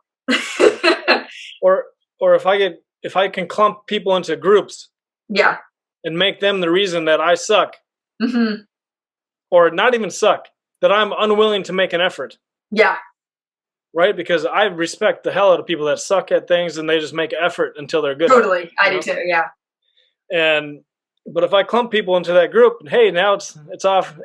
It's that person's fault. The reason my life sucks. Yep. So I don't have to do anything to change it besides get angry. Yep. Yeah, and I will say also, like, regarding that, if there is anything I have actually found that makes the biggest difference for people trying to get past whatever their limitations are, it's finding like-minded people. And people, especially who are better than you and have that healthier mindset, because it's like a lot of us trying that, we don't know what we're doing so wrong that makes things keep happening. But finding the people that you actually want to be a little bit more like, and like finding a way to be in that circle and learning via osmosis is like, I'd say one of the most powerful tools for getting ahead in things that I found. Yeah, it's like if you could just be shown just a glimpse into someone else's life, how it actually is, and they're just a little bit ahead of you, your mind just is like, oh, it might be possible. Yeah, well, and oh, sorry, go ahead, finish. I was going to say, I'll give you an example. Like, so when I was younger, I was hanging out with the wrong crowd, right? Mm-hmm. Like, so the way you would gain social respect is by like fighting people, playing sports, stealing shit. Yeah. So they reinforce those behaviors, make it a habit loop, right? Just a behavioral habit loop. Yeah. And then I got into like a room with millionaires. Yeah. And I would like make an excuse off the cuff, and they'd be like, what? Yeah. Like, I think you're in the wrong room if that's how you actually think. Yeah. Like, they just made every excuse was socially unacceptable. Yeah. It's just like, that doesn't fly in this circle of people here. Like, yeah. We don't care if you're late, but you better not blame it on anybody else. Yeah, well, okay. Well, another point to that also, though, is if you can find people that are okay being honest with you about that, those are your people. Regardless of how much it hurts and how much it may be, it's probably true. But Yeah. finding people who are actually, they respect you and care about you enough to tell you the truth is like, there's no price point you can even put on that. Right. When everyone else just gives them like love no matter what. Yeah. You need that person that's like, listen. You could be doing this better, so knock it off. Right. Yeah. Yeah. So stop it. Yeah. Yeah. Definitely. 100%. But how do you get used to being uncomfortable, you know? Yeah, well, it's easier, I think, if you've been forced to be uncomfortable in a lot of things. Right. But if you haven't and you are someone who's comfortable and is trying to like take that step, that's I don't know. I think a lot of it's also kind of an openness to what you could be. And once again, this also comes back to a self-respect thing, but openness to what you could be that others already are. It's like asking yourself, it's like, well, why can't I have a life like that? Most people don't. Most people just assume, they completely cut off the thought. It's like, well, of course I'm never going to do that. Well, yeah, when you say that, of course you're not. Right. And it's just, but it's just tell it like actually letting yourself off the hook. It's like, yeah, well, maybe you actually could. A lot of people don't do that. Right. Have you ever done that? Have you ever been that person that you can't stand? Oh yeah. Oh yeah. I mean, I'm probably like, I don't know. I don't think my worst enemy would be as hard on me as I am myself. So, but it's like we've got that one covered. I'm also saying that because I'm around people though that have that trait, and I'm also trying to learn that trait from them, kind of via osmosis. But they'll also tell me. But I don't know. It's definitely easier said than done. That's for sure.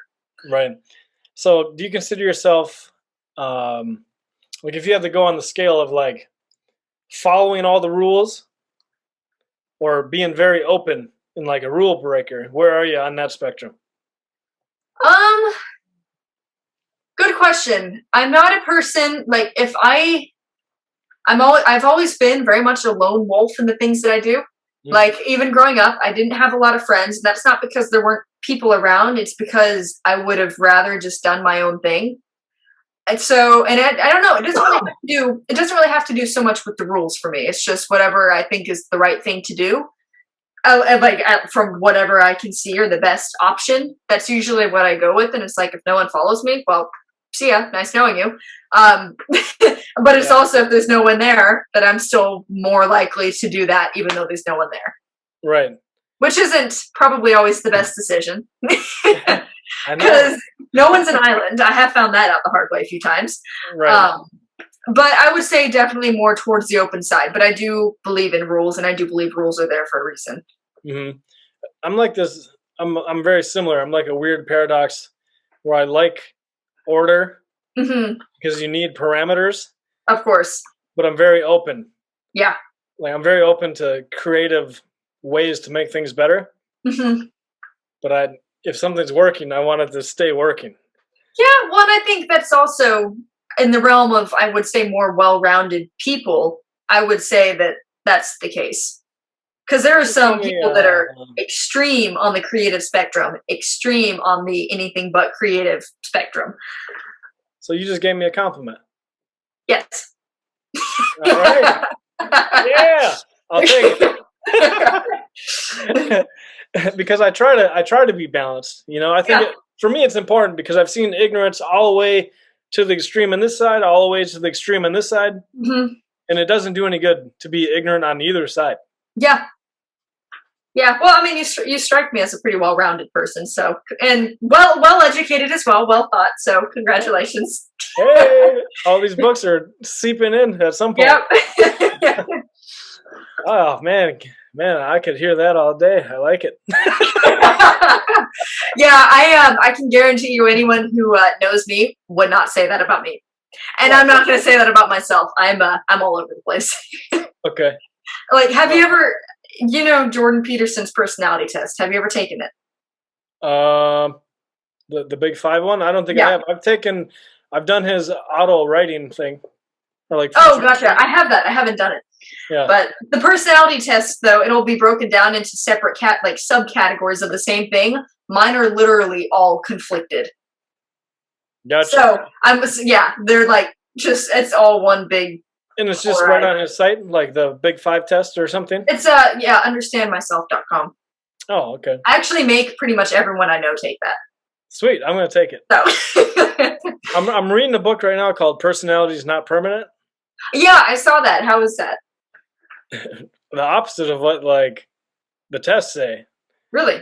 So it's like, it's very, like, personality is kind of like how he's explained it. It's like an immune system. Mm-hmm. Like, it reacts to every environment differently. Yeah. You know? But then there's certain aspects that might be very rigid within your personality. Yeah. But overall, your personality can change, like, incredibly, according to this guy, Benjamin Hardy. He's like a PhD psychologist guy. So it's very interesting. And Jordan says that you can move around on the spectrum. One that you should try a little bit just to balance yourself out. Yeah. But the key pillars of your personality are going to kind of be very hard to move, Jordan. Yeah. Said, you know? Well, if you think about it, your key personality are also your greatest strengths, typically. Right, because they helped you survive to this point. So. Yeah, well, they're just what you lean on. They are much more rigid. It's like, not to say that, say, if you're someone who's extremely organized, not to say that you couldn't learn how to relax if you need to. Or if you're someone who's super creative and all over the place, couldn't learn how to organize your time better. But it's like, it's also, that's kind of the goal, but it's like whether you're really organized, that's also your strength.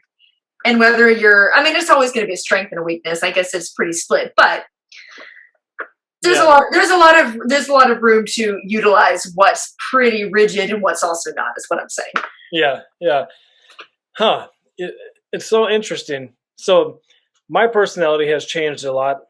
As soon as I knew that self-esteem is about, like, that relationship you have with yourself and just respecting yourself, because there's a lot of times where I wouldn't speak my mind because I didn't trust my opinion, or I didn't value my own opinion, you know? So now I'm very assertive, even if I feel like I'm not sure about this, but this is my thought. Yeah. And I'll put it out there for debate or for discussion, because I'm trying to figure it out. But before, I wouldn't be assertive. Like, I wouldn't, I'd be assertive, like, if it was something physical, like if there's a fight, or like if there's a challenge, or I saw like a guy being an asshole to a girl, I'd be very assertive in those situations. But like other situations, like, I wouldn't be assertive if I wanted more pay. I wouldn't be assertive if I thought I was the right guy for the promotion. Gotcha. Instead, I would just be passed up and then get resentful. Yeah, gotcha. You know? Yeah. And now I'm the complete opposite now, where I'm like, I probably shouldn't say this, but here it is. Let's just watch and see what happens. Right. And it's weird, because some people get pissed, and some people are like, I can respect you, because I feel like there's a part of me that I wish I could say what I'm thinking. Yeah.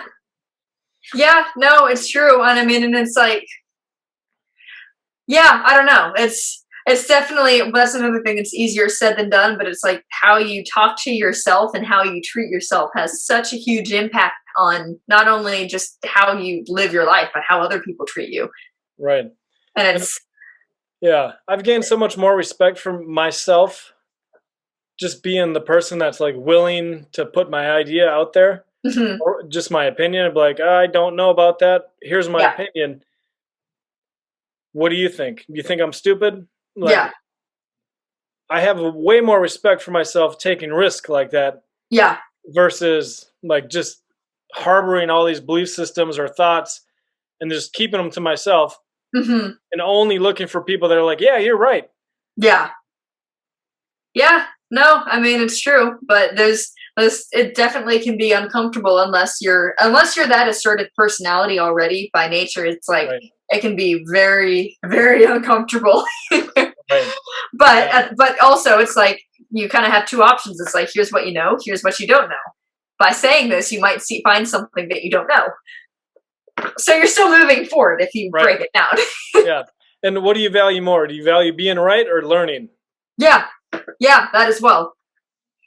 And I value learning, you know. Yeah. Being right feels good when everyone's like, oh yeah, I agree with you. I'm like, okay, that's good. But all you're doing is just sitting there. It's like, here's the wall of the box. Here's the other wall. Here's the other wall. Yeah. And then you don't want to peek outside because you might be wrong. Yeah, I like being around people that are reinforcing. Of course, yeah. But I also like peeking over the wall, like, hey, what do you think of this stupid idea? Yeah. But especially if people though that might actually have like some really valuable input from a place you wouldn't expect. Right. And might also be very supportive of that idea, but just in a way you didn't expect. Yeah. You know, there's an Instagrammer that him and I go back and forth. Yeah. Opposite ends of the spectrum. Yeah. But we have such good conversations. I was like, man, I respect this guy. Like he doesn't back down. He thinks things through. Granted, we have different belief systems, but I'm like, I have good conversations with this guy. Yeah. He might move the dial a little bit on me. Yeah. And I might move a dial a little bit on him. And we're coming closer together, but yeah. But I do catch myself like, oh, this guy's like out of his damn mind a lot. Yeah. he's thinking about the same for me. Yeah. And we both respect each other. And we both challenge each other. So it's just like, I like the guy. It's like, you're my kind of person. Right. But you're like opposite of me. So I'm just like weird. It's like this weird paradox that I enjoy. Yeah. Yeah, well, and my guess is whoever this person is probably would say the same thing. It's like, there's this guy, he's really annoying, but I really like it. Great conversations. Oftentimes, like, our conversations are so opposite, I'm like, why are we still following each other? Like, we must like this a little bit. Yeah, but that's good, though. That truly is a lost art form. Right. So. I feel like the world would be a better place if we could just have open dialogue, even if we're completely opposite. Like, I'm hoping that you prove me wrong right now. Yeah. You know? Yeah. And you did prove me wrong. I might still be stuck in my way, but but it is also, I do think it is important to be around like-minded people as well, because if you're also misunderstood by everything you think is important, that's not a good environment to grow in either. Right. So. Always the black sheep where you're being told you're stupid. Yeah. Yeah. Like I wouldn't strive for that, but it's like everyone I think also has something to offer and a perspective that might be very valuable, especially if you're trying to solve complicated problems. Yeah. The different angles really help. Right. And I'm trying to solve my own problem of myself. It's pretty damn complicated. So yeah. Yeah, no, relatable. So I need a lot of different perspectives.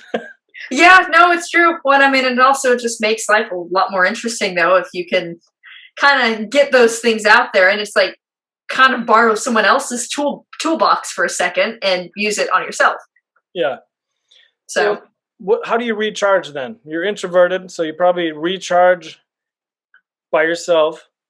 That's kind of like I am, but like at the same time, these conversations give me energy. No, they do for me as well. Yeah, no, they definitely do for me as well. And I'm a person, so I spend a lot of my work time. I do a lot of things on my own, and in a weird way, that's kind of my recharging. I love playing music and playing piano, especially if I have one. That's a huge way of recharging for me. But that, exercising, and spending quality time with people, especially if I'm learning something. Okay. So like meaningful conversations are very important for recharging, but it's also a pretty delicate balance. So it depends on what I'm spending most of my time doing, really. Yeah, like if you're just hanging out with a bunch of philosophers. But you know what? I had a weekend recently. No, it's just this last weekend, and it was for some work projects I'm in the middle of. I was in the middle of like just some of the smartest people I think I've ever been around. Like, you have no idea. And they wouldn't stop talking. And like all of the things they were talking about were fascinating. And there were a couple of them, but I had to take periodic breaks because I could not keep up. Right. And I had to go by myself, go for walks, and like, okay, enough people. We're like I've reached my limit. I'm going to go take a nap now. But once I got like, but I also would sit by myself and be like, man, I wish I had someone to have a really challenging conversation with. Yeah. That's a paradox, I'm aware, but yeah, part of the conflicted personality thing. But I think, require both in equal measure. Right. And I noticed too, if I go into like a depressive cycle, it's because I'm not having, what will snap me out of it if somehow I stumble into like a really meaningful conversation. Yeah. Yeah. Would you say that that's more on the intellectual side or just like the actual emotional side? I would say emotion. Almost every time that I go through one of these little funks, the depressive cycle. Yeah. It's because I'm avoiding something I know I should do. Yeah. In a weird way, even if it's like something I don't have to do, but like if I know my potential's out there and I'm just ignoring it. Yeah. I get in a real funk. Like, dude, you're being a bitch. You gotta go towards that potential. Yeah. Especially if you tell yourself that it's important to you, but you're not doing anything about it. It just like it gets me down low quick. Yeah. Do you ever feel like though that if talking to people helps with that it helps to let you off of the hook? For like, and in a productive way, and you're not being so hard on yourself to where like, oh, like life is still going on. I'm doing fine. Right. Well, so because I like hard things and I like challenging situations, it's weird because if I go into this like really dark emotional place, I force myself to sit there and just process it. Yeah. I don't want to run from these emotions, Once I'm there, I'm like, here I am. This can either break me right now or I'm going to sit here in this hell and I'm going to find a way to get better because of it. Yeah. It's weird. Yeah. Well, you're sitting there and just like, just trying to, I guess, understand that layer of yourself and what's actually going on. Yeah. And you're just feeling extremely shitty. Yeah. Like, man, I don't want to feel like this, but I know that I probably need to in some weird way to like, come to my next layer of myself. Yeah. So if I can make it through that alive, that's the key. Totally. Yeah. On the other side alive. No, it's true. Yeah, it's also, of course, easier said than done. It's like if you do that often and you can like start to sense yourself slipping, you're like, oh no, not another one. Yeah. But it's like also, what are you gonna do aside from deal with it and understand some part of it that might be very beneficial for you longer or later on down the road for knowing that. Right. Yeah. The last time was like, I have this extreme desire to just be my own person and like not be told what to do or not have like a traditional job. Yeah. But also have like responsibility. So I'm like, I just want to find a way to take care of these responsibilities on my own terms. Yeah, of course. And like, I kind of felt like, and it might've been self-sabotage because I was like trying to find a way out of this job. I'm just like, oh man, I'm not being true to myself. This is not what I want to do. But I kind of have to, and I'll let people down, which most of the time I'm just like, fuck everybody, I don't, it's like, I'm very disagreeable.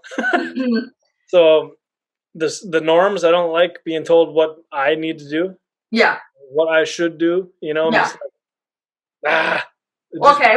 Well, what exactly is stopping you from doing what you want to do? Well, I would say that, so probably like the degree of like what I can monetize in the corporate world and what I can monetize in my own world. Gotcha. Two different timelines, Gotcha. So like just literally being able to pay all my bills and like provide a life for my wife, like things that are important to me, but at the same time I want to be selfish, like screw this and going to live in a van, Yeah. Well, and also it's like if you feel like your potential is attached to that other thing and it's important and it's not leaving you, it's like, not to say that those things couldn't be kind of one and the same. Right. And so this last time got really dark, and it wasn't like I've never reached out to anybody about Yeah. depression, you know? Yeah.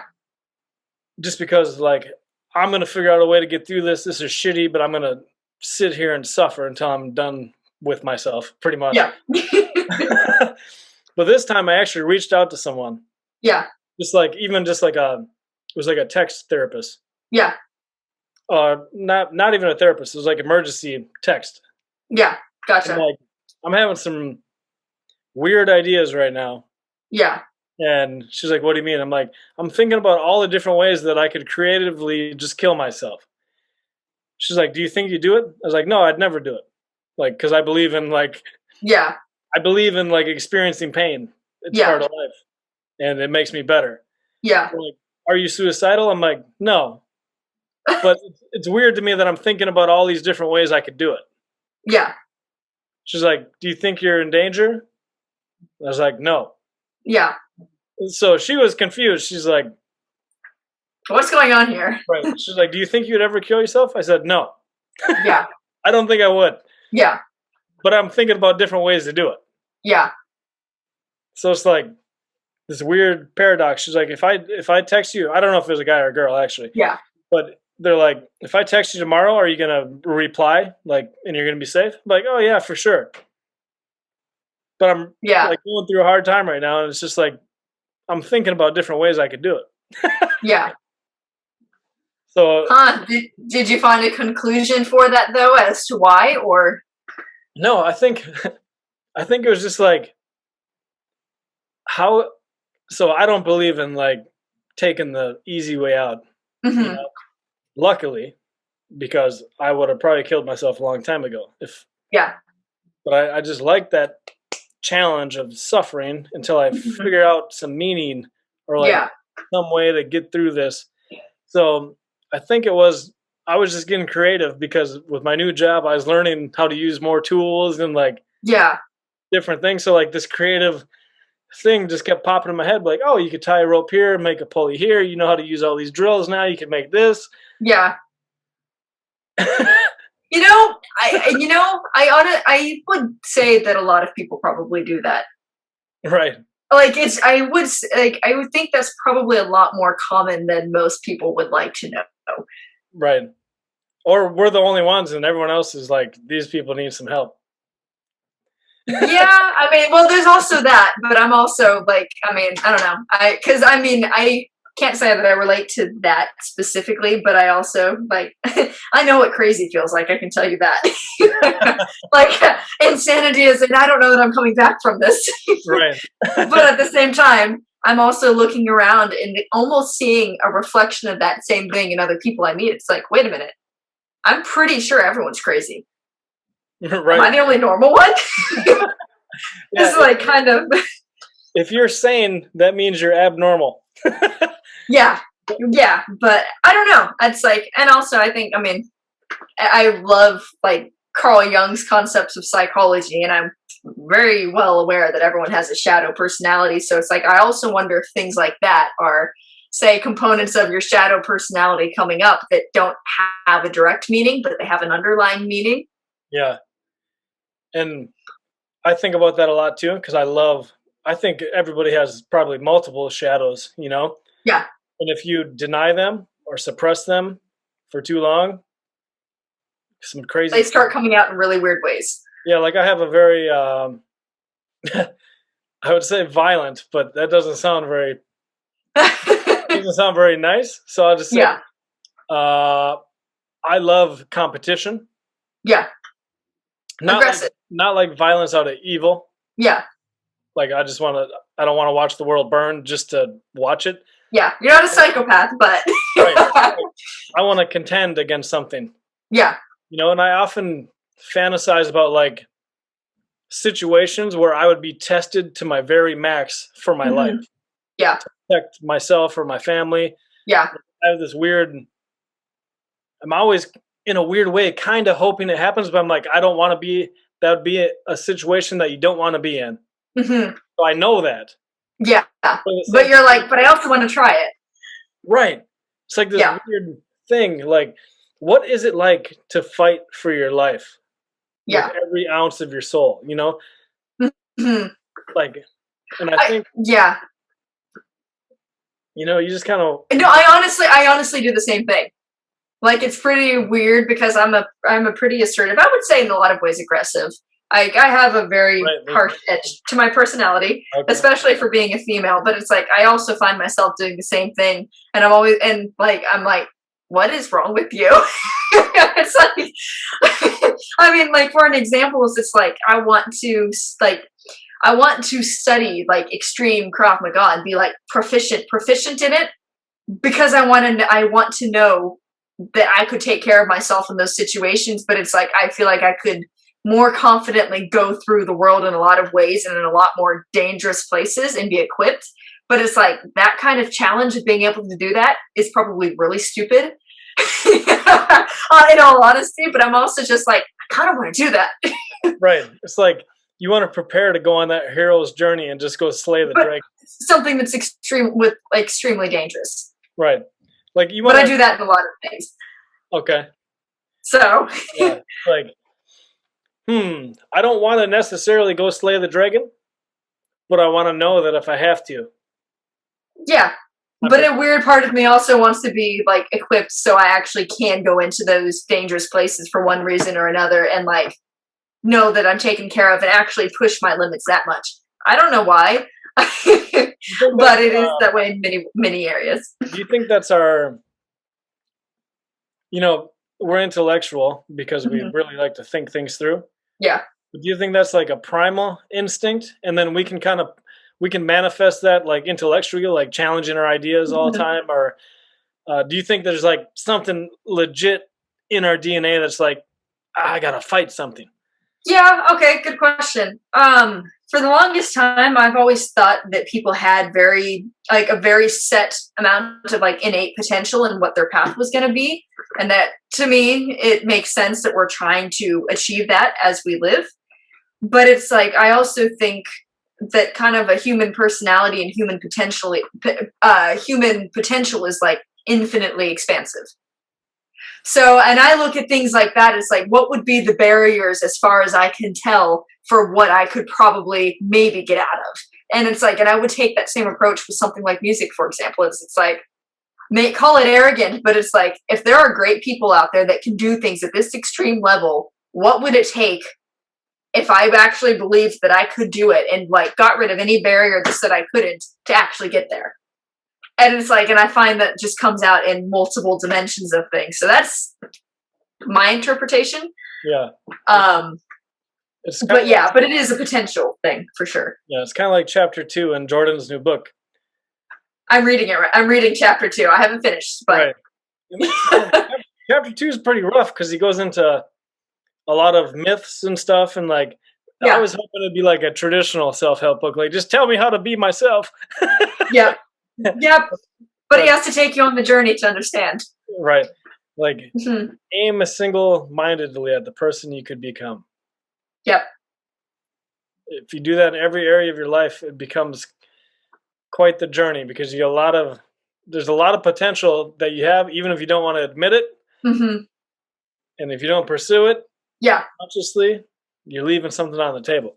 Yeah, which and like I said, I haven't finished the chapter yet, but I get the gist of it so far. But it's like, but I would definitely agree with that. Like, I would say most people, if they actually told themselves that they could do something completely impossible, then they honestly probably could. Like, I Right. don't when it comes to people in development, it's like I don't really think that most people have real caps on their potential, other than the ones they put there themselves. Right. Which is the battle to not put those on yourself. Yeah. At the same time, if you have a glimpse of your potential or you imagine your potential, Hmm. it opens you up to a whole nother world. But it's also like, I don't know, really? Yeah. Did that really happen? I don't know. It seems Yeah. pretty wild. Yeah, but it's like also it's like well, you could always try, and if not, it's like okay, well maybe that was a stupid idea, but I'm glad I tried. Right. What do you think happens when someone pursues the wrong thing their whole life and then they're in their 50s or 60s or 70s and they're like, fuck, I think it nags at their soul until they get to that point. And they probably just block it out most of the time. Right. With busyness of that thing. And their lives and kind of their external circle of everything around them. Like, I think a lot of the time that's a distraction for many people. Yeah. I heard a quote, when was it? Maybe this morning or within the last week, where it said something like, how many writers don't write? How many singers don't sing? How many poets don't write poetry? Yeah. Right? It's like their music is dying inside them or something like that. Like, yeah. Embrace those creative sides. Yeah, well, and just in kind of whatever it is, but it's like I don't know. I think that people are drawn to certain things for a reason, and the reason for that might be that they're completely exceptional at it. Like the idea grabs you, or yeah, like Jordan always says, right? When an idea grabs you and it won't let go, yeah, that's a sign. Follow it. Yeah, no, and I've found that to be very consistent my entire life and things. And it's like, yes, it is all over the board, but at the same time, it's like all of the same things that are all over the board for me now that I still see, like, that I plan to pursue in the future. They've been there since for as long as I can remember, including the school idea, by the way. Yeah, I had that mission when I was probably like 10. Right, because you're like, this is not making sense to me. There could be a better way. Yeah, but it's like all of those things, though, it's like for as like all of the crazy ups and downs I've been through with my life, it's like I've had the same goals and I've been drawn to the same things that like are clearly not going anywhere. So after a while, it's like I've tried kind of the normal thing for a while, but it's like, this is stupid. I mean, just for me, this is not what I'm supposed to be doing. Yeah. Have you had any beliefs change in the last couple of years? Like as you're growing, do you realize that you used to like maybe limit yourself in a certain way, or used to be ignorant in one particular area? Oh, yeah, I would say pretty endlessly. One of them was I always thought, because it's like with my own schooling, for examples, it's like I only ever had any help with schooling up until 6th grade. After that, it was strictly me. Like I was teaching myself from 6th grade onward, and I was very insecure about my ability to do things. And I was very intimidated by college. I was very intimidated by high school, and like pretty much anyone who actually had an education, because even though I went to traded mine, I always felt that it was very insufficient. And then I like got into college with no problem. I was looking around and it was like, I might have been a little hard on myself for that. Oh, gotcha. Like, yeah, I had equipped myself a lot better than I had realized, but it's kind of, I don't know, it's kind of been the same with everything that I've been passionate about, but have not put myself out there because I thought that I wasn't ready for it or anything. And then I step out and it's like, wait a minute. Yeah. Everyone else is managing to do this. It's like there are people that are more smart, less smart, more talented, less talented. And it's like, they can manage to do it. I don't think I'm that different within the mix of everyone doing this. So it's like, but. Is there anything that you think that you used to believe that you now believe that you are wrong? Good question. I used to be pretty narrow-minded and think that I was like right a lot of the time and that other people were wrong. I'll be honest. I used to have extremely rigid beliefs about things, but yeah, that's definitely changed a lot. And I think the travel and moving around a lot has done that. That's a tough one because you have to kind of admit that you were almost, well, if I was talking to myself, I'd be like, yeah, you were pretty dumb with that belief. Yeah, no, there are definitely, I mean, no, there are a lot of things. I'm trying to think of a good example. But I guess also... Do what? One that won't get you in trouble. Yeah, also one that won't get me in too much trouble. Yeah, I don't know. You know, I guess one of them is I always thought that most people were like on the right track to, or that most people wanted to do good and went out of their way to do good because it was the right thing to do. That's not the case. No. And also that you could trust a lot more people, and like that definitely has its balance, of course, but just that most people were like kind of on the same path as myself when it comes to things, and just like wanting to make a difference, whereas I found that that's just not the case. Right. And it's lonely. It's very lonely. Also, if you're a curious person about anything, that's what I always thought, that when people would be super fired up by new ideas and new ways of doing things, and also that people would be very excited about understanding themselves better. That, let's just say, that's one has not gone well for me. Yeah. Because No. I'm a pretty blunt person about those things, and I'm just sitting here as like, wait, but don't you want to know that you're like kind of an idiot? Or whatever it is, like, not that blunt, but Yeah. people don't like anything being pointed out about them. Right. Which to me is disappointing, because I love psychoanalyzing people and having conversations about it. Because I'm like, but now that you know this, it's like, this is what's causing all your problems. Now you can go off and do this. Right. One thing that's always intrigued me, and probably because just seeing different people throughout my life, Mm-hmm. I always wondered what makes that person value that, and Yeah. what makes this other person value this. Basically, why do people do what they do? Yeah. Because there's such a huge spectrum of behavior Of course. Yeah. and like values, that manifest themselves in like a shitty life, a good life, or like, Mm-hmm. it's just so confusing to me why people don't find that interesting. Yeah. I don't know. I mean, and I'm with you on that, because it's like a lot of really fun layers to sit there and dig up and piece together. But yeah. I wonder if it all has to do with trauma, like that's a big word, trauma, you know, it, but I think it should just be called life, because everybody has shit. Mm-hmm. Everyone likes to put a label on it, because then you can diagnose it, right? It's like Yeah. sex, if you can be like, oh, the body keeps score, or you can just Mm-hmm. be like, in life, your nervous system is designed to protect you, so it hangs on to shit Yeah. that's hard, Mm-hmm. Yeah. Yeah.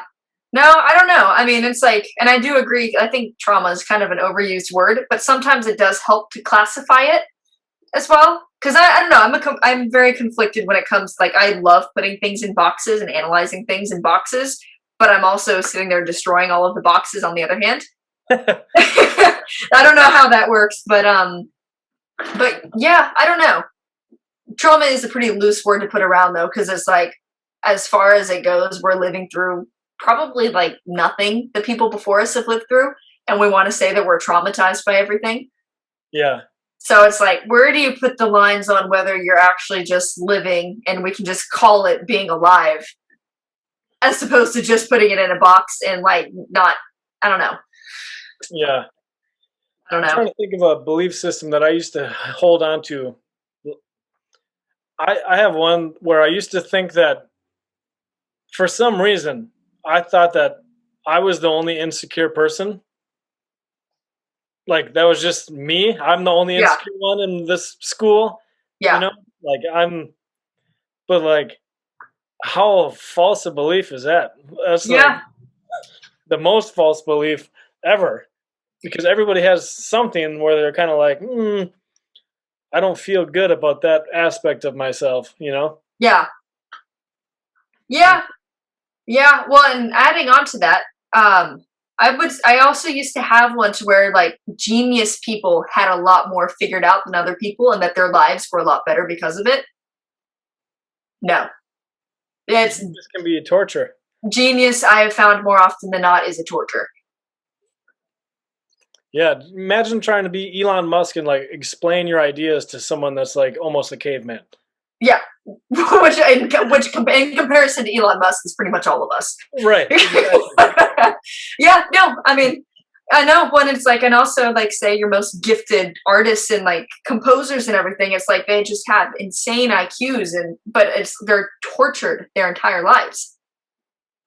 Yeah. So what about like genius in a way, like Socrates? Like, yeah, constantly have this, what he called it? He called it a daemon or something? yeah. His internal voice that he would not ignore. Mm-hmm.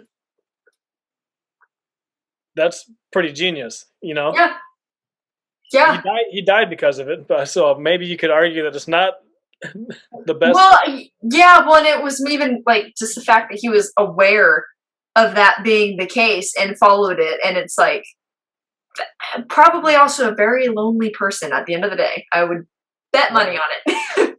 Like he questioned everybody else. Mm-hmm. Imagine What he did how to much he himself. questioned. Right. Like Yeah, constant. yeah, yeah. No, it's true. It's like I said. I think at the end of the day, it actually is a pretty level playing field for the most part. And a lot of it also depends on what you end up doing with what's been given to you. Because it's like if you start out pretty low, the only place to go is up. Right. So Yeah. If you start with it all, the only place to go is down. yeah, no, it's true. I mean, yeah, I guess. I mean, and don't get me wrong, you can start pretty low and keep going lower, which is like that's pretty infinite. But if you stop and look around, it's like you still can make that decision to where it's like, well, pretty much this has all been shit. Everything else has got to be pretty easy for this compared to this. Yeah. So, Is there any books that you've constantly went back to, like to revisit? uh, good Of course, I question. have to ask you about books. I've been beating around the bush. Yeah, I don't know why we haven't talked about books yet. You know, I reread a lot of books. I found that the autobiography of Benjamin Franklin is one of my favorites. Man's Search for Meaning, I've read a number of times. Yeah. Pride and Prejudice, just because Jane Austen. I'm secretly a sucker for like good romance. But what else have I reread? Surprisingly, I don't have any of my reread books in here. Those are the ones I can think of off the top of my head. What about you? Well, I always revisit Six Pillars of Self-Esteem because it's just like so intriguing to me, like understanding self-esteem. It's like it encompasses everything in our life. We just put names on it, like responsibility, respect, self-love, like all these things. One thing that kind of confirmed that I really go back to a lot was I think it was Rule 4 in Jordan's first book, where it's like pursue what's meaningful, not expedient. That's my favorite of the entire book. It's that one or Rule 1. I really like Rule 1 because life is just gonna keep kicking the shit out of you. You might as well just take it. Yeah. Take it like an adult, Like, yeah. Here we go. Ass kicking's coming. Yeah. Stand up. And I think there's so much power in that, right? Because I'm all about, I'm sure you know by now, just being your own hero. Like, of course. No one's coming to save you. And I really think, like, if you encounter like a bully, it's just a bully can be anything, addiction, or actual bully. Yeah, it's better to confront it and take ass kicking. Yeah, so that it or he or she knows that you're not just gonna let this thing walk all over you. Yeah, like, a thing, not even a person, a thing owns you. Right, like an addiction. Yeah. Just beating the shit out of you for years and years and years. But you just keep checking yourself back into that next meeting after your binge. Just dusting yourself off and be like, yeah, you're kicking my ass right now, but eventually I'm going to get you. Yeah. Because I'm not going to run from you. Yeah, no, it's super important. I mean, I think it's something we probably all kind of have to face at some level or another. Right. Yeah. But yeah, I think money is also a pretty common one that not a lot of people talk about. For sure. I had money issues my entire life, probably because even when I made great money, I'm like, hey guys, I'm gonna pay for everybody in this bar. Or like, I go out with 10 friends, like everything's on me tonight. And then I'm like, damn, how'd I spend $6,000 in between a 2-week period? What happened? Yeah. Yeah. But I mean, and it's, also just kind of using everything as a tool and just owning everything else and not letting it own you. Right. Which is like, it takes a lot of perseverance and self-knowledge to figure out what those things are, if you even get all of them. Right. Yeah, I don't think anybody's going to master this thing we call life, but what other books? I really like Behave by Robert Sapolsky. I've never even heard of that. Yeah, he wrote another book called Why Zebras Don't Get Ulcers, I think. He's a great author, but it's just like in this book, the biology of humans at our best and worst. Mm-hmm. It's like how the nervous system responds to different environments and Okay. how your environment changes your nervous system and how you can short circuit those loops, you know? Yeah. What is it called? I'm going to just jot that down real quick. It's called Behave.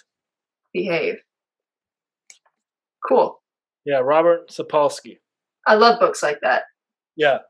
And like there's this whole thing about like testosterone and like does it make people violent or does it make people more prone to things?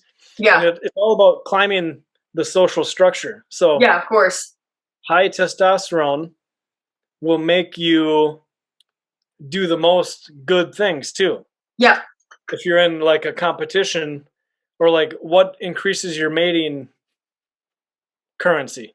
Mm-hmm. If it's being the best poet, yeah, all these people are going to compete to be the best poet or yeah. like doing the most good deeds. Like if yeah. that increases your social status the most, then testosterone will push you kind of to that limit. Yeah. But then what it'll also do is that if that higher, let's just say what increases your social status the most and in turn makes you more attractive to the opposite sex or whatever. Mm-hmm. Yeah. If you do those things, it also increases your testosterone. So it's like this double-sided feedback loop. Like yeah. It's kind of like your nervous system when you're running from a bully or you're fighting a bully. Yeah. Yeah. Right? Like it's completely different. Huh. Like one's like a rabbit, like a scared rabbit running. Yeah. And the other one's like, hey, we're going to do battle. I don't care if I get my ass kicked. Yeah. Like, yeah. Completely different, you know? Totally different mindsets for approaching the rest of your life with as well.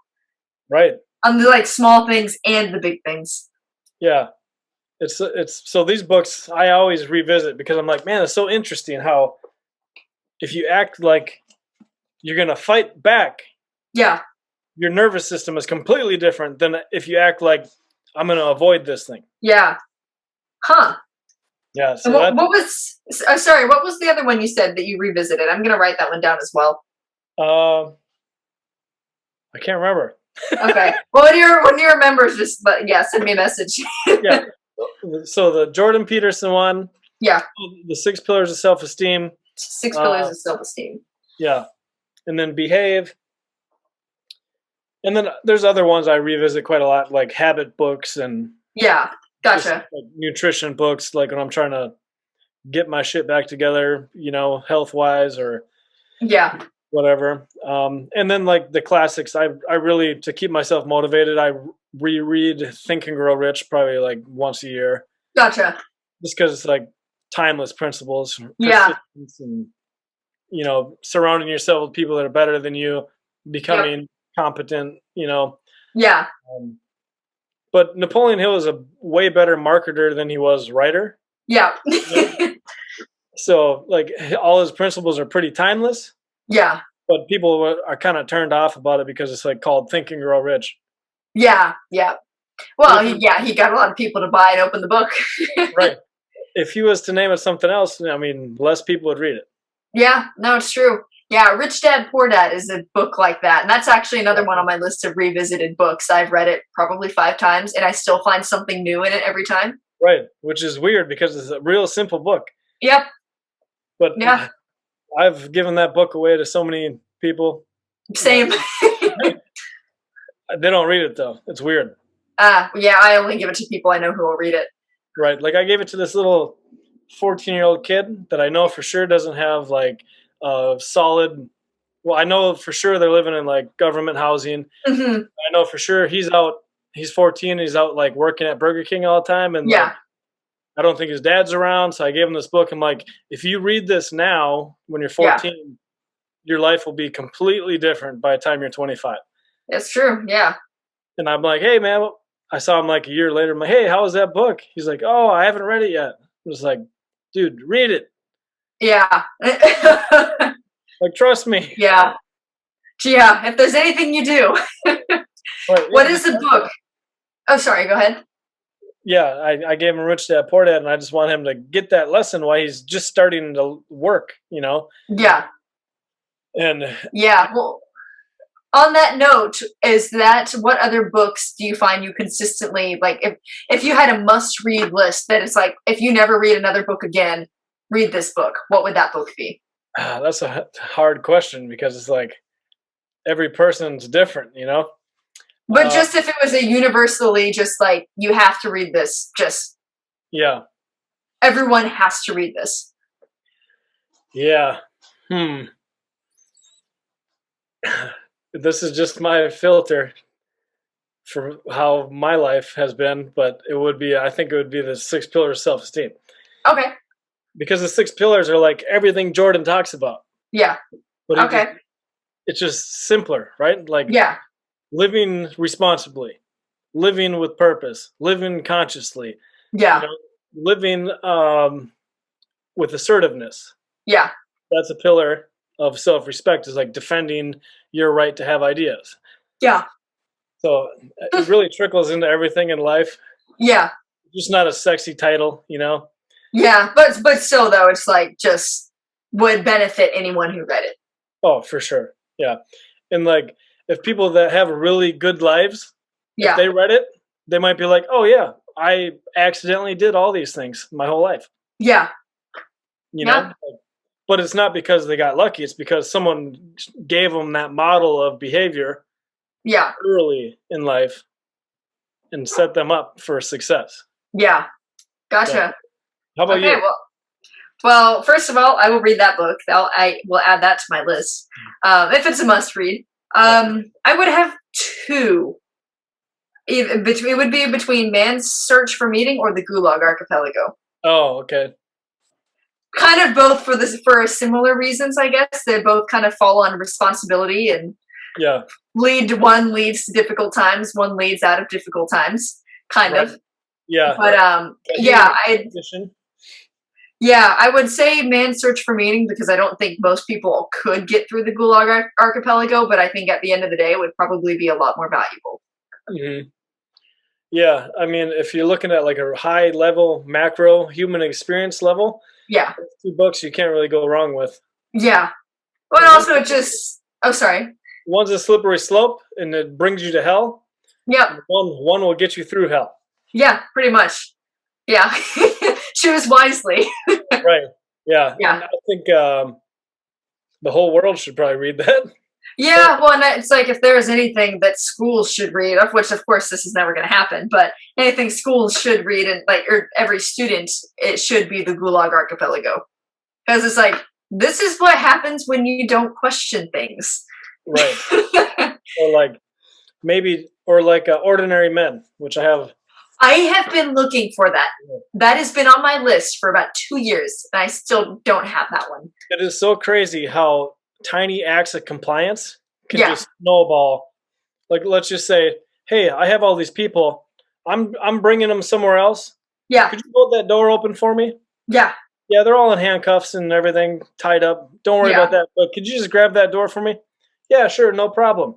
And then next thing you know, you're like literally deep in compliance with killing millions of people. You're the Auschwitz prison guard. Right. Yeah. Yeah. It's my gosh. Yeah. So how would you rank that book so far? I think it's right up there with the Gulag. Okay. That's because that's what it seemed like it would be. I've wanted to read it for so long. Yeah, it's right up there. It's just like, just a bunch of sheep, not thinking about the consequences of tiny actions, you know? Yeah. So I'm very open-minded with almost, drugs. Yeah. Immigration, who you have sex with, what you do with your body. Yeah. But I'm not open-minded at all about like my ability to have free speech. Yeah. Yeah, I'm the same. That's like rigid. Like I'm open-minded with the rest. Yeah. I can see why people would want to come to the country, but at the same time, I'm like, let's just make sure we have checks and balances. Mm-hmm. We might Yeah, want to find a balance in there. right. Yeah. Come to my door, don't jump over my fence. Yeah. But as far as like trying to suppress ideas or thoughts, I'm like, not even an option. no. Yeah. And that's kind of the hill that a lot of philosophers would die on too. Like, this is my hill. Mm-hmm. Ideas, the ability to put those ideas into the world. Yeah. And I'll die for that. Mm-hmm. Like, so yeah. What are you open-minded about? What are you very closed-minded about? I would say I'm pretty open-minded about everything, but also, like I was saying, like I like to put a lot of things into boxes to analyze, but then I also am constantly like shuffling up and destroying the boxes just to put more things in boxes later on, even if they're the exact same things.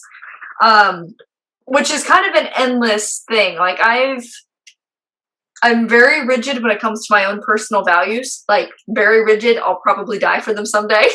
Right. Just because that's the person I am. But at the same time, it's like I don't really. Most things don't bother me from most people. Like I definitely. I don't know. I would say when it comes to a lot of things, like say politically, but just my tendencies are much more on the conservative side of things. It's kind of just like things are there for a reason, and I think the structures are good so long as they encourage people to continuously keep coming creative in a healthy way. But it's also there's also a balance between the two. Yes. So it's like too rigid, too creative, for example. Yeah. Well, there's a big difference between like being creative to improve the system. Yeah. Thinking that you're going to burn the system down and start over and somehow make exactly it completely. Yeah. Yeah, so, and there is, like, it's really when it comes to an extremism of any kind, I'm usually not in support of. And some things, like, I am very much against, like free speech, for example. Like, that's not even up for discussion as far as I'm concerned. And I would give everyone that same option. It's like, not just because I'm the only one that has something to say. Like, everyone has something to say that needs to be said. But what if it hurts your feelings? Do what? What if it hurts your feelings, though? Well, you can only hurt my feelings if I let you hurt my feelings. That sounds like a responsibility to me. Yeah. Maybe, but I'm also a disagreeable person, so right. there are a lot of things that it's like I judge people's intent, not so much what they say, because it's like your intent can hurt if I let it. Your words are just kind of a mechanism for doing so, for good or bad. So like noises you make with your mouth. Yeah, it's like I know you're trying to hurt me, but it's like this is really cute. Right. So you say you're disagreeable and you're assertive, which I would classify myself with those two traits now. Yeah. What do you find yourself wanting to be assertive with, but you just kind of hold it in because you're like, I don't know if it's a time or place or platform? I would actually say being a little bit more emotionally expressive and being a lot more open and comfortable being myself around people. Okay. Because I'm typically not. Because you're always trying to protect yourself in a way? Typically, yeah. Yeah. Yeah, so, which is also where I would say the disagreeableness comes from, because it's like, unless you really know me, like I'm like the softest person ever. But it's because of that, and because I've had to deal with that, I'm like very harsh. Yeah. So do you think you're good at balancing between your emotional side and your what do you say, public facing side? Is there a balance, or do you just embrace different aspects of yourself in different situations? Yeah, I would say I would say that I kind of just embrace the different ones, because it's like I definitely have a very complex personality, and clearly there's not going to be any kind of one size fits all for me ever. So I kind of just take one avenue or one category of life. It's like, okay, what could I do in this with what I have to work with, and how far could I take it, and do the same thing with all of the categories. Right. So if that answers your question. Well, you sound like a very well-rounded person to me. Thank you. I don't feel like it, but thank you. What do you feel like? Pretty extreme. Oh, extreme. Yeah, I'm a lot of different extremes, often conflicting extremes in one person. Yeah. I can it's a weird situation to be in because I feel like I'm right, but I definitely could be wrong. But I'm like, well, there's only one way to find out. I got to keep working through this and going to battle with my ideas, you know? Yeah. Well, it was nice to meet you. Yeah, you as well. We sit and chat on Instagram constantly about everything, so. Yeah, mostly venting to each other. We're just like. Yeah, actually it is more venting than anything. Yeah, like, Kassie, I think you're right. This is the dumbest idea I've ever heard. Can you believe it? Yes, I can. Yeah, but. I'm here to confirm your bias. Oh, appreciate it. I'm here to confirm yours. We're both right. Hallelujah. Imagine that. We've been right all along. Everyone else is wrong. Wow. Finally. Someone I agree with.